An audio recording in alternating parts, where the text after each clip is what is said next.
diagram of the ear. Draw the level diagram of ear. Write the names of each part of the ear. English poem. Childhood. Stanza first. When did my childhood go? Was it the day I ceased to be 11? Was it time I released that hail the heaven? Could not be found in the geography, and therefore could not be. Was that the day? Childhood, बचपन, seized, रुका, यह बंद हो गया, realised, महसूस किया, hello, नर्क, haven, स्वर्ग, फाउंड, पाया जाना, ज्योग्राफी, भूगोल, देयरफॉर, इसलिए, बी, होना। कवि कहता है मेरा बचपन कब चला गया? क्या यह उसी दिन चला गया जब मैं 11 वर्ष का नहीं रहा था?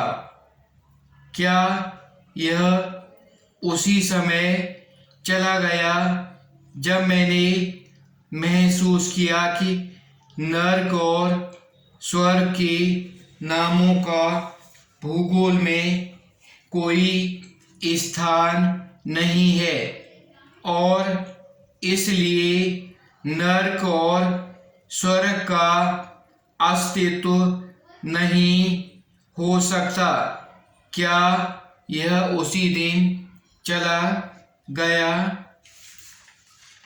Stanza 2. When did my childhood go? Was it the time I realized that adults were not all they seemed to be? They talked of love and pursuit of love, but did not act so lovingly. Was that the day? Realized, महसूस किया, adult, बड़े लोग, seemed, लगते थे, preached, उपदेश देते थे, act, व्यवहार करना, लविंगली, प्रेम पूर्वक। कवि कहता है मेरा बचपन कब चला गया? क्या वह उसी दिन चला गया जब मैंने महसूस किया कि बड़े लोग बिल्कुल वैसे नहीं होते जैसे कि वे लगते हैं। वे प्रेम की बातें करते हैं और प्रेम के उपदेश देते हैं, परंतु उतना प्रेम पूर्वक व्यवहार नहीं करते। क्या वह उसी दिन चला गया? When did my childhood go? Stanza 3. When did my childhood go? Was it when I found my mind was really mine to use whichever way I chose, producing thoughts that were not those others people but my own and mine alone? Was that the day? Found, पाया, mind, मन, really, वास्तव में, mine, मेरा, whichever, जिसे, जिस किसी भी, वे, तरीका, प्रोड्यूसिंग, उत्पन्न करना, थॉट्स, विचार, ओन, अपने, एलोन, केवल। मेरा बचपन कब चला गया? क्या यह तब चला गया था जब मैंने पाया कि मेरा मस्तिष्क वास्तव में मेरा है और मैं इसे जैसे चाहूँ उस तरीके से प्रयोग करूँ। मैं ऐसे विचार उत्पन्न करूँ जो दूसरे लोगों के न होकर मेरे अपने और अकेले मेरे हों। क्या यह उसी दिन चला गया था? Stanza 4। Where did my child go? It went to some forgotten place that is hidden in an infant's face. That is all I know. Forgotten, जिसे भुला दिया गया हो। प्लेस, स्थान। हिडन, छिपा हुआ। इन्फेंट, शिशु। फेस, चेहरा। नो मीन्स जानना। मेरा बचपन कहाँ चला गया? यह किसी भूली हुई जगह पर चला गया है जो किसी शिशु के चेहरे में छिपा हुआ है। मुझे तो बस उतना ही पता है। Question first, identify the stanza that talks of each of the following. Individuality, व्यक्तित्व। रेशनलिज्म, तार्किकता। हाइपोक्रेसी, पाखंड।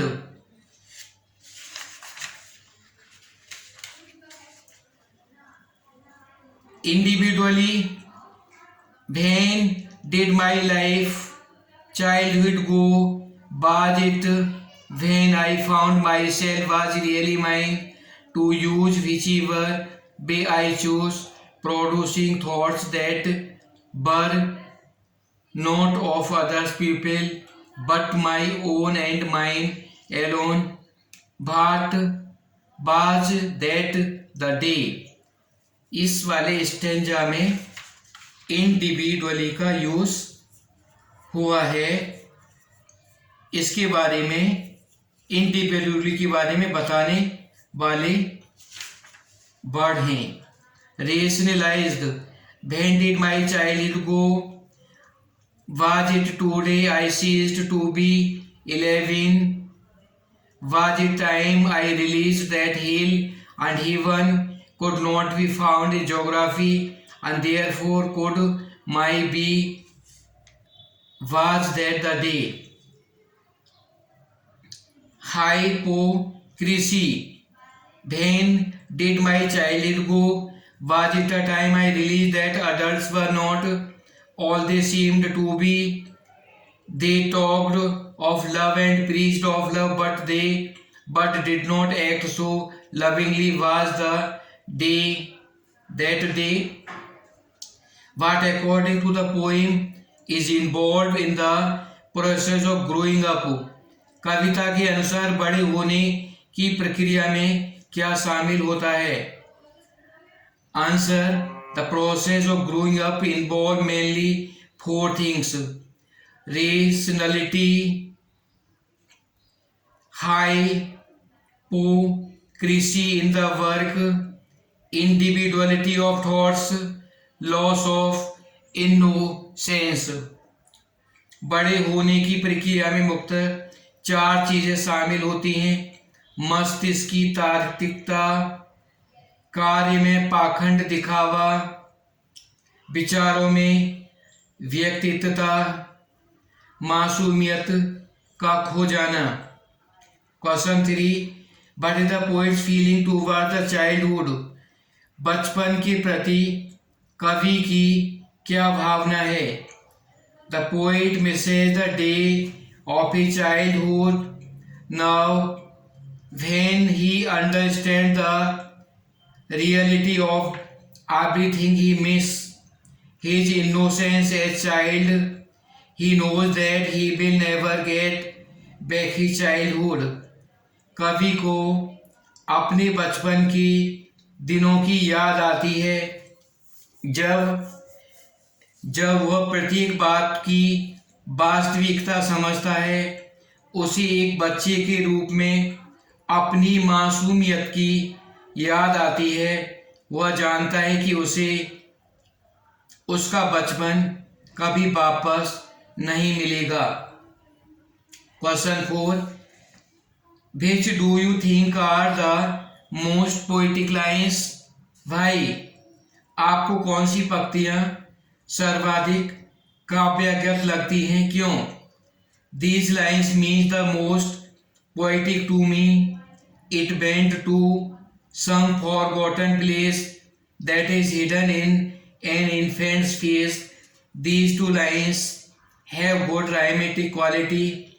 Here childhood has been personified. The second line has pictorial quality. Innocent face of an infant seems to rise before our eyes as we read the lines. मुझे ये उपयुक्त पंक्तियाँ सर्वाधिक काव्यगत लगती हैं। इन दो पंक्तियों में अच्छी लात्मक बचपन का मानवीकरण किया गया है। दूसरी पंक्ति में चित्रात्मकता का गुण है। इन पंक्तियों को पढ़ते समय एक शिशु का मासूम चेहरा आंखों के सामने उठता प्रतीत होता है।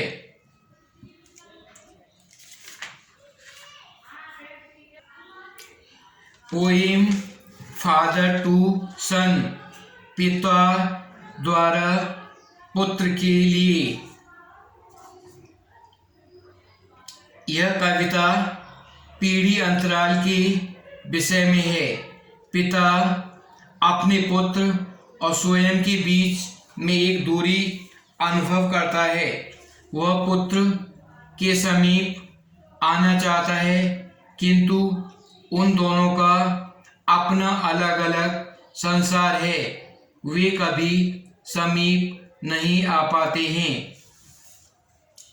Stanza first, I do not understand this child, though we have lived together now in the same house for years. I know nothing of him, so try to build up a relationship from how he was when small, yet have I killed. Understand, समझना, दो यद्यपि, together साथ साथ, same वही एक ही, try कोशिश करना, buildup बनाना, relationship संबंध।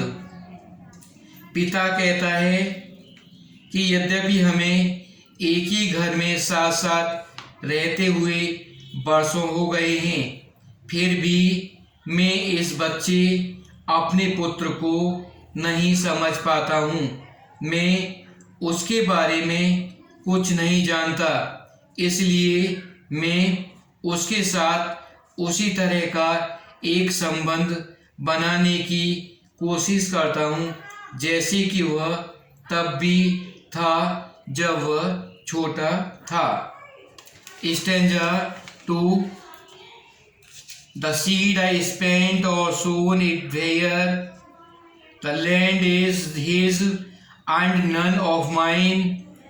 We speak like strangers, there no sign of understanding in the air. This child is built to my design, yet what he loves I cannot share. Seed, बीज, संस्कार, spent, दिए, सोन, बोया, stranger, अजनबी, sign, चिन्ह, understanding, समझ, atmosphere, वातावरण, is built to my design, शकल सूरत में मेरे जैसा, यट फिर भी, टेक सहभागिता करना, फिर भी क्या मैंने उन संस्कारों को समाप्त कर दिया है जो मैंने उसे दिए थे, या उन संस्कारों को ऐसी जगह बोया है जहाँ जमीन उसका मस्तिष्क उसकी थी और मेरी बिल्कुल भी नहीं। मैंने उसके मस्तिष्क में जो संस्कार डाले थे उन पर कोई मेरा प्रभाव बिल्कुल भी नहीं दिखता। हम अजनबियों की तरह बात करते हैं। वातावरण में आपसी समझ का कोई चिन्ह नहीं है। यह बच्चा शकल सूरत में मेरे जैसा है, फिर भी जो बातें उसे प्रिय हैं मैं उसमें सहभागिता नहीं कर सकता। Stanza 3 Silence surrounds us. I would have him prodigal returning to rather than see him make and move his word. I would forgive him to shaping from sorrow a new love. Silence, Shanti, surrounds, घेरे हुए है। प्रोडुगल, फिजूल खर्चा। Returning, वापस। Rather than, की बजाय। Move, चलाना। Forgive, क्षमा कर देना। शेपिंग, बनाए हुए। सौरो, दुख। हम दोनों पिता पुत्र के चारों ओर सन्नाटा छाया रहता है। मैं चाहता हूँ कि वह फिजूल खर्च लड़का अपना स्वयं का संसार बनाने और चलाने के बजाय अपने पिता के घर लौट आए, जिसे वह पहले अपना घर समझता था। मैं चाहता हूँ कि वह मनमाने रास्ते पर चलने के बजाय मेरे सिखाए संस्कारों पर चले। मैं उसे क्षमा भी कर दूंगा और शायद हमारे बीच की दूरी में उत्पन्न इस दुख से एक नया प्रेम हम दोनों के बीच जन्म ले ले। Stanza 4 Father and son, we both must live on the same globe and same land. He speaks, I cannot understand myself why anger grow from grief. We each put out an empty hand, longing for something to forgive. Both, दोनों, glove, संसार, land, जमीन, speaks, बोलता है, understand, समझना, anger, गुस्सा, gross, विकसित होता है, एम्प्टी, खाली, लॉन्गिंग, चाहते हुए, फॉरगिव, क्षमा कर देना। हम पिता पुत्र दोनों अवश्य एक ही दुनिया में और एक ही जमीन पर रह रहे हैं। वह कहता है, मैं स्वयं को नहीं समझ पाता हूँ। दुख से गुस्सा क्यों पैदा होता है? दुख गुस्से में कैसे बदल जाता है? हम दोनों चाहते हैं कि क्षमा करने के लिए कुछ हो, परंतु ऐसा कुछ नहीं होता और उस चीज की इच्छा करते हुए खाली हाथ आगे बढ़ा देते हैं।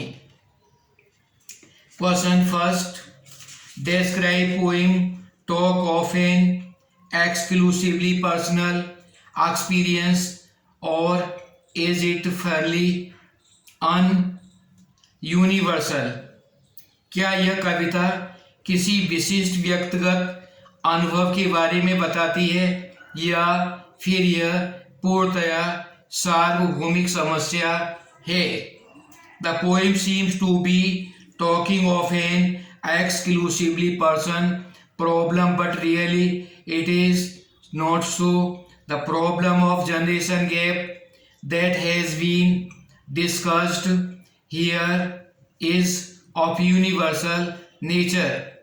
ऐसा लगता है कि यह कविता एक विशिष्ट व्यक्तिगत समस्या की बात करती है, परंतु वास्तव में ऐसा नहीं है। इस कविता में जिस पीढ़ी अंतराल की समस्या पर चर्चा की गई है वह समस्या सार्वभौमिक प्रकृति की है। How his father's helplessness brought out in the poem. इस कविता में पिता की असहाय स्थिति का कैसे प्रस्तुत किया गया है। Father taught ideas to his son, but now he feels that he has sown the seed in the wrong land. He wants his son to come back to him with previous love, but this wish is not fulfilled.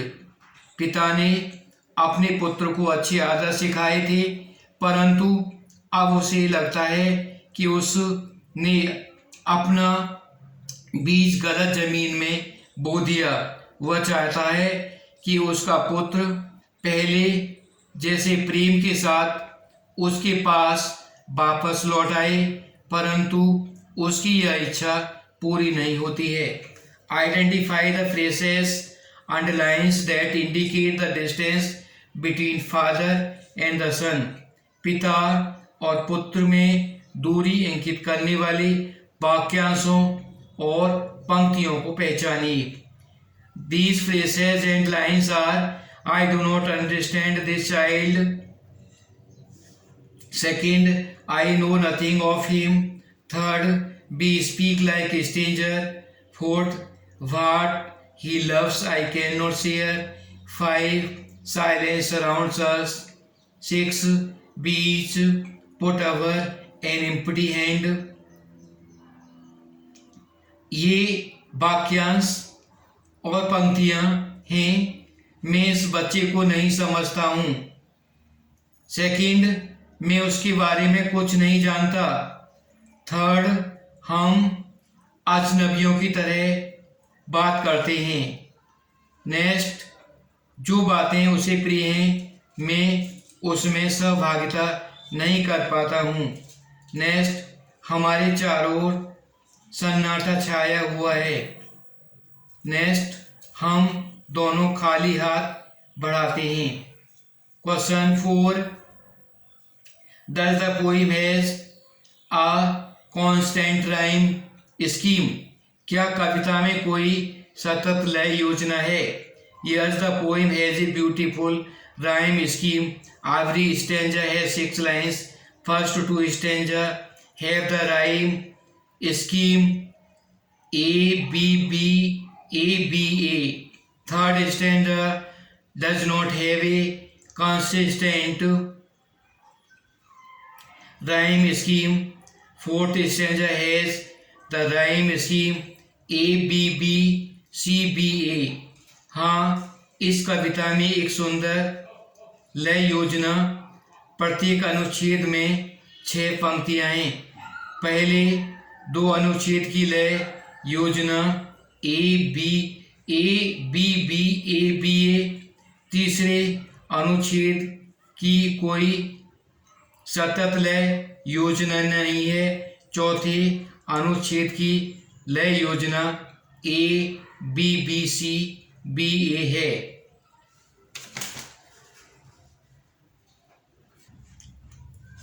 Translation of some typical sentences.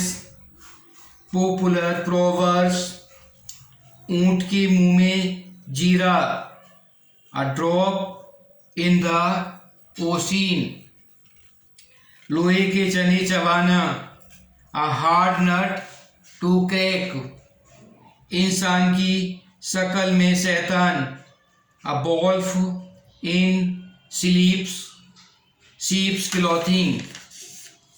अंत भला तो सब भला, all is well that ends well, अंधों में काना राजा, a figure among ciphers, लालच बुरी बला है, avarice is the root of all evils, गरजने वाले बादल बरसते नहीं, बार्किंग डॉग्स सेल्डम बाइट, दान की बछिया का दांत नहीं देखा जाता, beggars can not be choosers, चोर का साथी गिरगट, birds of feather flock together, संतोषी सदा सुखी, contentment is the greatest happiness, लोहे को लोहा काटता है,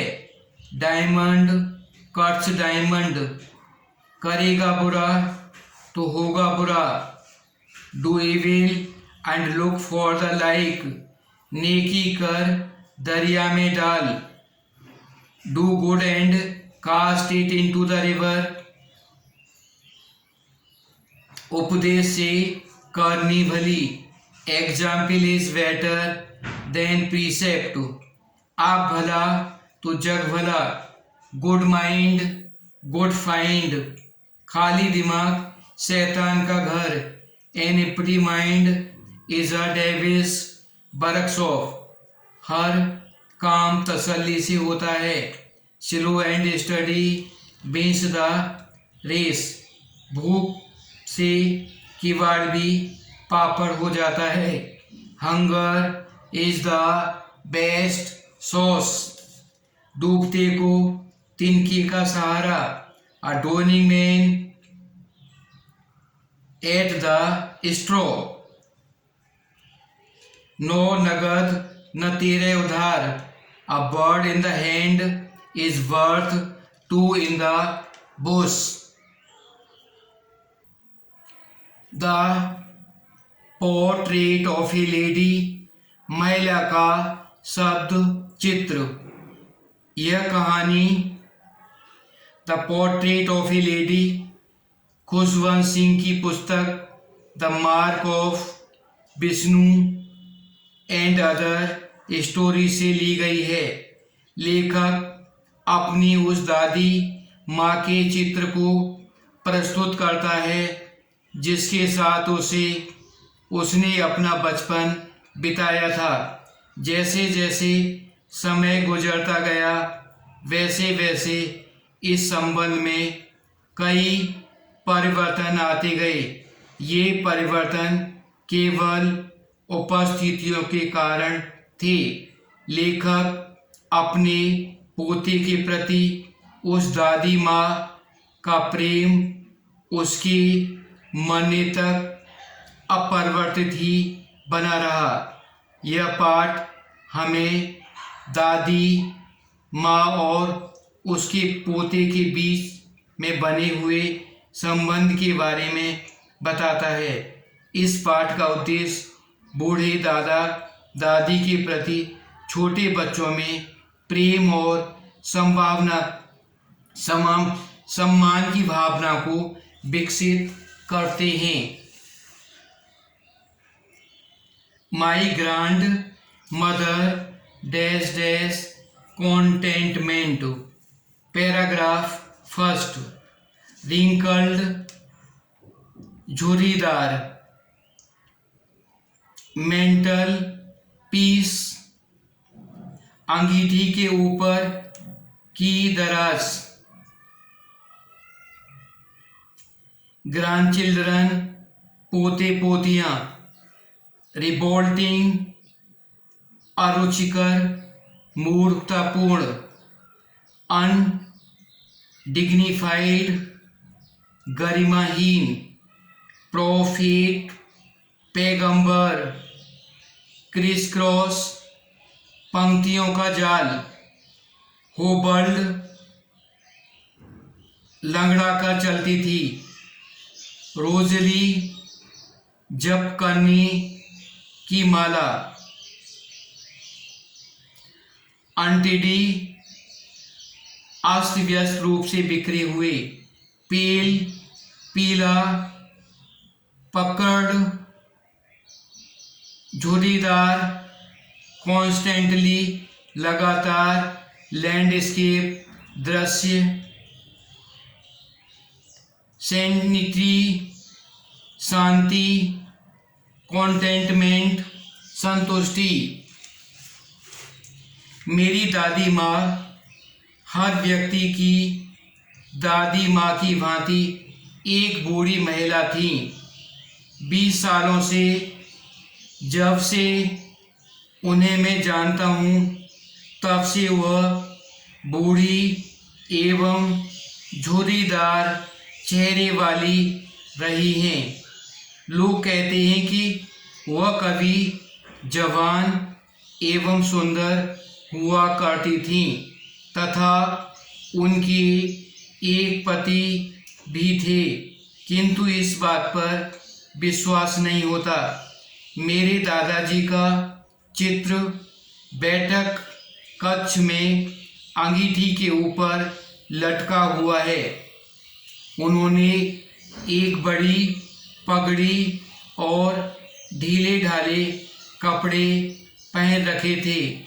उनकी लंबी सफ़ेद दाढ़ी उनके सीने के अधिकांश भाग को ढकती थी और वह कम से कम 100 वर्ष की आयु के लगते थे। वे ऐसे व्यक्ति नहीं थे जिनके पत्नी या बच्चे हों। वे ऐसे लगते थे जैसे मानो उनके केवल ढेर सारे पोते पोतियाँ हों। जहाँ तक मेरी दादी के जवान एवं सुंदर होने की बात है, तो यह विचार ही मूर्खतापूर्ण है। वह हमें अक्सर उन खेलों के बारे में बताती थी जिन्हें जब वह खेला करती थीं। जब वह एक बच्ची थीं, वह उनके लिए बेतुका एवं गरिमाहीन प्रतीत होता था और हम उसे पैगंबरों की कहानियों की भांति लिया करते थे जो वह हमें सुनाया करती थी। वह हमेशा से मोटी, छोटी और थोड़ी सी झुर्रियाँ हुई थीं। उनके चेहरे पर झुर्रियों की रेखाएं चारों ओर थीं। नहीं, हमें पक्का विश्वास था कि वह सदैव से वैसी ही थीं जैसे रूप में हमें उन्हें जानते थे। बूढ़ी इतनी ज़्यादा थीं कि इससे ज़्यादा बूढ़ी वह नहीं हो सकती।